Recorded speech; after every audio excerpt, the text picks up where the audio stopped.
नंदिकेश्वर प्रगती विद्यालय सरपडे समृद्ध भारत अंतर्गत कचरा व्यवस्थापन करणे ही आपल्या पुढची सर्वात मोठी समस्या आहे. कचऱ्याचे वर्गीकरण कसे केले पाहिजे याचे प्रात्यक्षिक व कचरा वर्गीकरणाचे फायदे सर्वांपर्यंत पोहोचले पाहिजे. कचऱ्याच्या प्रकारानुसार त्याचे वर्गीकरण होणे आवश्यक आहे.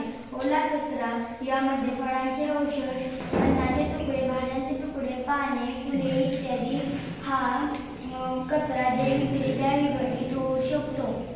2. प्लास्टिक, काच, धातू, कागद, कपडा हा कचरा पुन्हा वापरतात पुनर्प्रक्रिया करता येत नाही. 3. धोकादायक कचरा यामध्ये बॅटऱ्या, रासायनिक औषध, वैद्यकीय कचरा, इलेक्ट्रॉनिक वस्तू अशा पद्धतीने कचऱ्याचे व्यवस्थापन केले तर फायदे मिळतील. 1. पर्यावरण प्रदूषण कमी होईल.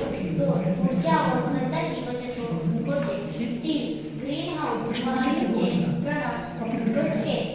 रोग, जंतू, सजीवांना त्रास देणारे कीटक कमी होतील. यापुढे गावातील कचऱ्याचे व घरगुती कचऱ्याचे कंपोस्ट तयार करण्याची पद्धत आवश्यक आहे. अशा पद्धतीने कचऱ्याचे व्यवस्थापन